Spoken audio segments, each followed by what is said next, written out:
साथियों जय हिंद। स्वागत है आपका हमारे YouTube चैनल स्वदेशी गुरुकुल में। कल मैंने वीडियो डाला था 10th क्लास के अर्थशास्त्र के पहले चैप्टर का। उस वीडियो में आप लोगों ने बहुत प्यार दिखाया है। धन्यवाद आप सभी का जिन्होंने इतना सपोर्ट किया हमें उस पहले वाले वीडियो में। क्लास 10th के इकोनॉमिक्स का पहला चैप्टर का नाम है भारतीय अर्थव्यवस्था और इसके विकास का इतिहास। इसका पार्ट 1 हम बनाए हैं, कल ही डाले हैं, नहीं देखे तो जाकर के देख लीजिए। और आज उसी चैप्टर का पार्ट 2 चला रहे हैं, ठीक है।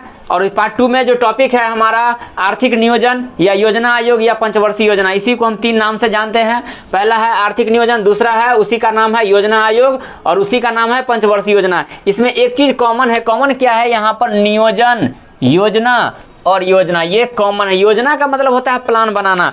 आखिर ये चैप्टर क्यों पढ़ना है? आज भी हमारे देश के अंदर ये संस्था काम कर रही है।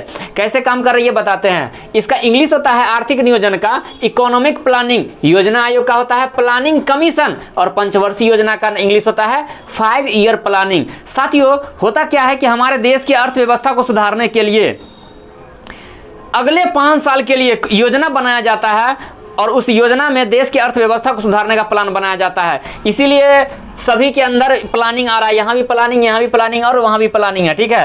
तो प्लान बनाया जाता है देश की अर्थव्यवस्था को सुधारने का, ठीक है। ये एक बहुत ही इंपॉर्टेंट चैप्टर है साथियों। जो 10th क्लास में पढ़ रहे हैं उनको तो ऑब्जेक्टिव में काम आएगा ही आएगा, सब्जेक्टिव में भी काम आता है। और आपको जानकर बहुत ही खुशी होगा कि ये चैप्टर और ये टॉपिक कंपटीशन के एग्जाम देने वालों को भी काम आता है और ये चीज़ खूब भर भर के पूछता है। आगे आपको बताएंगे कि क्या पूछता है ऑब्जेक्टिव में, ठीक है। पहले इसके हम परिभाषा पर चर्चा करते हैं। इसका परिभाषा क्या है कि भारत के इकोनॉमी को बेहतर बनाने के लिए, मतलब भारतीय अर्थव्यवस्था को बेहतर बनाने के लिए देश के सेवाओं और संसाधनों का पहचान करके और निश्चित अवधि में पूर्वानुमान लगाकर पंचवर्षीय योजना तैयार करना था साथियों, ठीक है। यहां पर कहने का मतलब यहाँ क्या है कि पूर्वानुमान लगाकर। पूर्वानुमान मतलब कि प्लान बनाना है अगले 5 साल के लिए कि अगले 5 साल में हमें देश के अंदर क्या क्या चीज डेवलप करना है।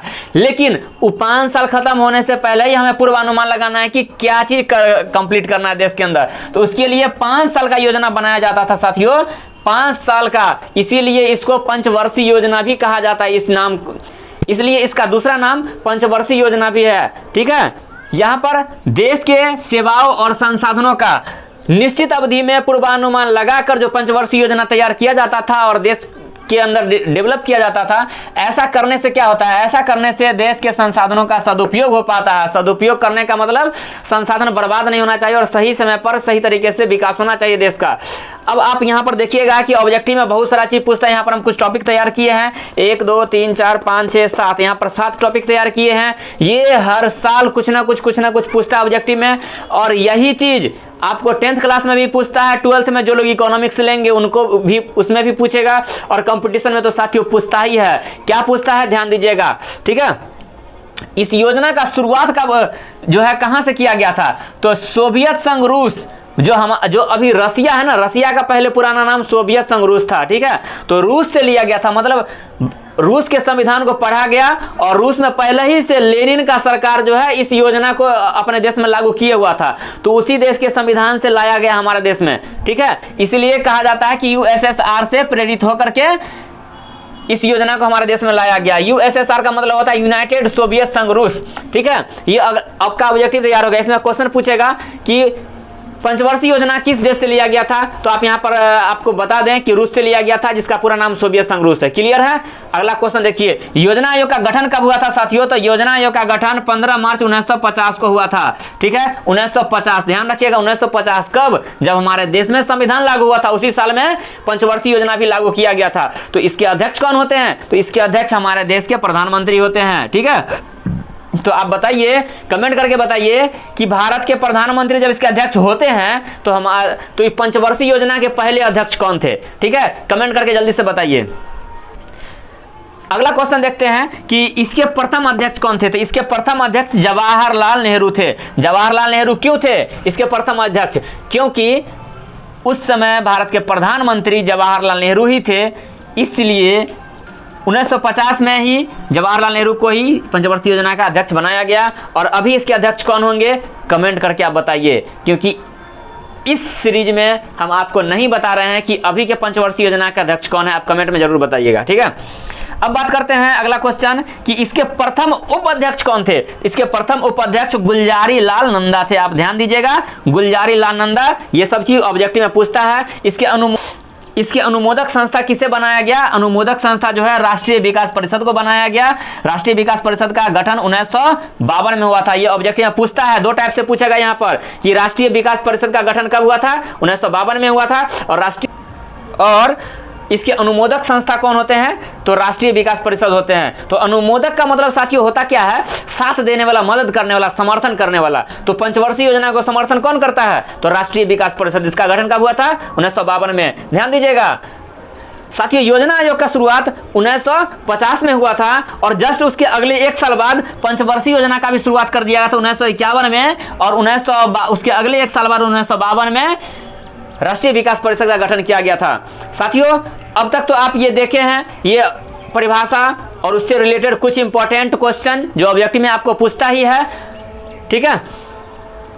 अब देखते हैं पंचवर्षीय योजना, अभी तक टोटल कितने पंचवर्षीय योजना कंप्लीट किए गए हैं। टोटल अभी तक 12 पंचवर्षीय योजना कंप्लीट हो चुके हैं, ठीक है। अब इस पंचवर्षीय योजना का नाम बदल दिया गया है। आप लोग कमेंट में बताइए कि पंचवर्षीय योजना का नाम बदलकर क्या रखा गया है, ठीक है।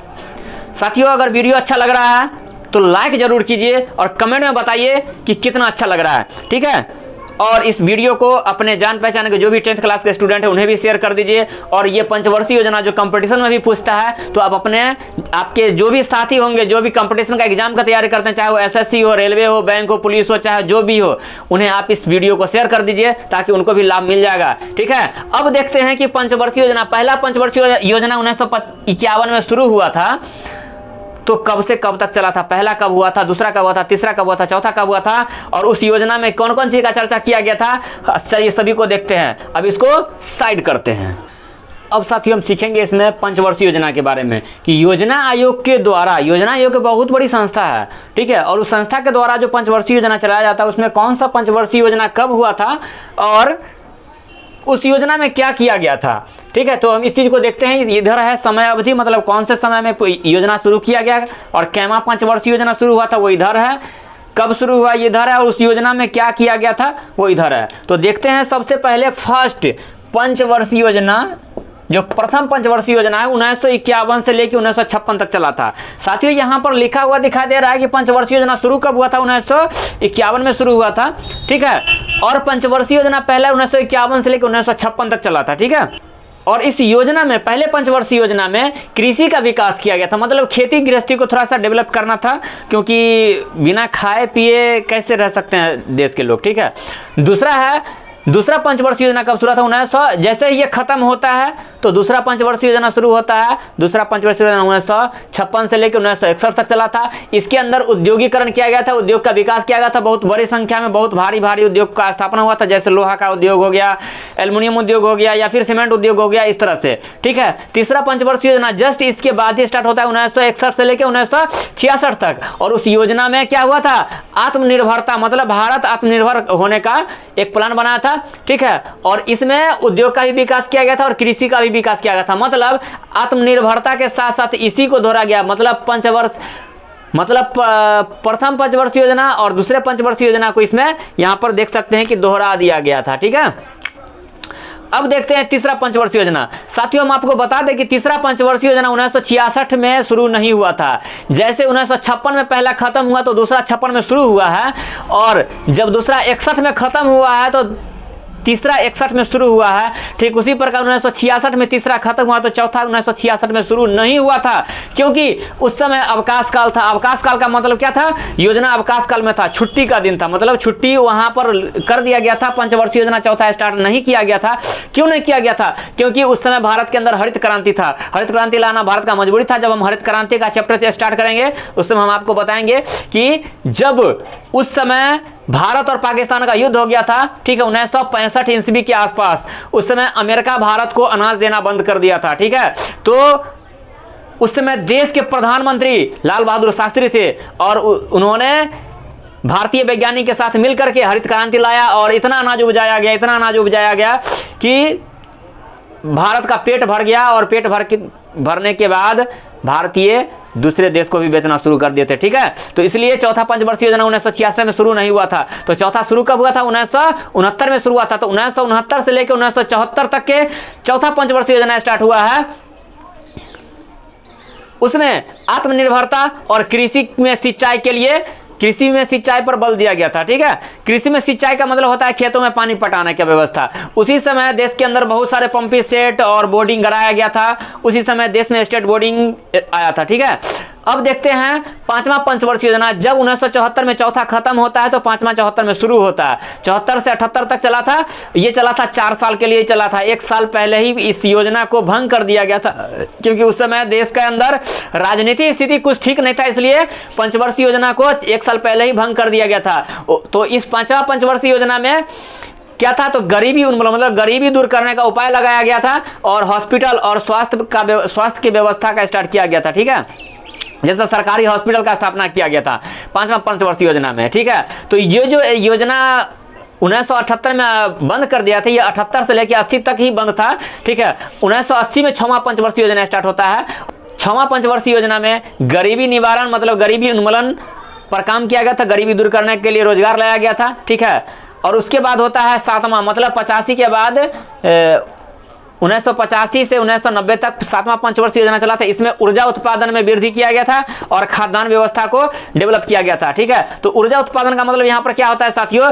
बिजली उत्पादन होता है यहाँ पर। ठीक है, तो बिजली उत्पादन का मतलब जैसे कोयला से बिजली बनाना, जैसे खाद्यान्न यहाँ देख सकते हैं कोयला खनन पर विचार किया गया था, उस पर उसको थोड़ा सा तेजी लाया गया था। देश के अंदर बिजली का यूनिट जो है ना, पावर बढ़ाया गया था वहां पर। ठीक है, अब देखते हैं कि यहां पर भी एक बार और योजना अवकाश काल में होता है। क्यों अवकाश कर लेता है यहाँ पर? 1990 से 1992 तक फिर से योजना को स्थगित कर दिया गया था, रोक दिया गया था, क्योंकि उस समय देश का आर्थिक स्थिति ठीक नहीं था, बहुत ज्यादा खराब हो चुका था। ठीक है, और 1992 से लेकर 1997 तक, मतलब यहाँ पर 5 साल का चला था योजना, 8वां पंचवर्षीय योजना। और 8वां पंचवर्षीय योजना में क्या था कि मानव संसाधन का विकास किया गया था। ठीक है, मानव संसाधन का विकास मतलब मानव के अंदर टैलेंट, काम करने का हुनर होना चाहिए, उस चीज पर विचार किया गया था और काम किया गया था, जिसके अंदर जैसे शिक्षा का विकास, स्वास्थ्य का विकास और रोजगार का विकास किया गया था। ठीक है, अब यहाँ तो 8वां पंचवर्षीय योजना खत्म हो गया। अब 9वां देखते हैं कहाँ है। 9वां आपका इधर है। ठीक है, 9वां पंचवर्षीय योजना 1997 से 2002 तक चला था और इसमें जो काम किया गया था सामाजिक न्याय और समानता के साथ आर्थिक विकास। सामाजिक न्याय तो आप समझ रहे हैं, न्याय क्या होता है? वकील, कोर्ट, इस सब से रिलेटेड होता है।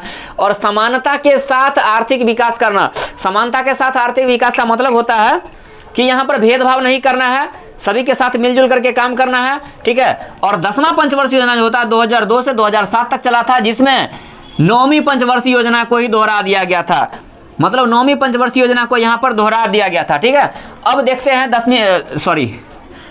हैं 11वीं पंचवर्षीय योजना में क्या हुआ था। तो 11वीं पंचवर्षीय योजना 2007 से लेकर 2012 तक चलता है, जिसमें समावेशी विकास करना था। समावेशी विकास का मतलब होता है साथियों कि जिसमें समाज के सभी वर्गों का विकास हो, उस विकास के लाभ से हमारे समाज का कोई व्यक्ति बचा न रहे, उसी को समावेशी विकास कहा जाता है। और 12वीं पंचवर्षीय योजना जो था 2012 से लेकर 2017 तक चला था। ठीक है, लेकिन ये पूरी तरह से 5 साल तक चल नहीं पाया था, ये 2015 में ही भंग हो गया था। ठीक है, क्योंकि 2014 में भारत में सत्ता परिवर्तन हुआ था। इससे पहले 2014 से पहले भारत के अंदर कांग्रेस का सरकार चलता था। ठीक है, और 2014 के अंदर क्या हुआ कि भारत में प्रधानमंत्री बदल गए और 2015 में ही इस योजना आयोग का नाम बदल दिया गया। और नाम बदलने के साथ साथ जितना भी काम करने का तरीका था, काम करने का तरीका बदल दिया गया। मैं आपको अभी बताता हूं, इस स्लाइड के बाद, इसको मिटाने के बाद हम आपको बताते हैं कि ये योजना, ये जो पंचवर्षीय योजना चल रहा था ना, पंचवर्षीय योजना से भी अच्छा योजना लाया गया, उसका नाम बदल दिया गया था और उसका नाम रखा गया था। साथियों आप कमेंट में बताइए इसका नाम क्या रखा गया था। पंचवर्षीय योजना का नाम बदल के नया नाम क्या रखा गया था 2015 में, आप कमेंट में बताइए। ठीक है, तब तक हम देखते हैं इसको। इसके बाद नया साथियों अब देखते हैं योजना आयोग के जगह पर 2015 से नीति आयोग शुरू किया गया। ठीक है, अब नीति आयोग के बारे में देखते हैं कि योजना आयोग को क्यों बदला गया और नीति आयोग को क्यों लाया गया, आखिर उसमें क्या कमी था और इसके अंदर क्या खासियत है जो इसको लाया गया। ठीक है, तो सबसे पहले देखते हैं कि नीति आयोग, और नीति आयोग का फुल फॉर्म होता है national institution for transforming India. ठीक है, अब देखते हैं कि नीति आयोग का स्थापना कब हुआ था साथियों। तो नीति आयोग का स्थापना 1 जनवरी 2015 को हुआ था। और इसके अध्यक्ष कौन होते हैं? तो सेम पहले की तरह इसके अध्यक्ष देश के प्रधानमंत्री होते हैं। और इसके अध्यक्ष कौन है अभी? तो नरेंद्र मोदी हैं, श्री नरेंद्र मोदी, ठीक है। और इसके प्रथम अध्यक्ष कौन थे? साथियों, इसके प्रथम अध्यक्ष भी श्री नरेंद्र मोदी ही थे। क्यों? क्योंकि भारत के अंदर नरेंद्र मोदी प्रधानमंत्री कब बने हैं? 2014 में। और नीति आयोग कब आया है? 2015 में आया है, ठीक है। तो इस तरह से हम कह सकते हैं ना कि भारत के प्रथम अध्यक्ष भी नरेंद्र मोदी ही थे और भारत के वर्तमान अध्यक्ष भी नरेंद्र मोदी ही हैं, ठीक है। अब देखते हैं इसके प्रथम उपाध्यक्ष कौन थे। तो इसके प्रथम उपाध्यक्ष अरविंद पनगड़िया थे। और इसके प्रथम सीईओ कौन थे? सीईओ अमिताभ कांत थे।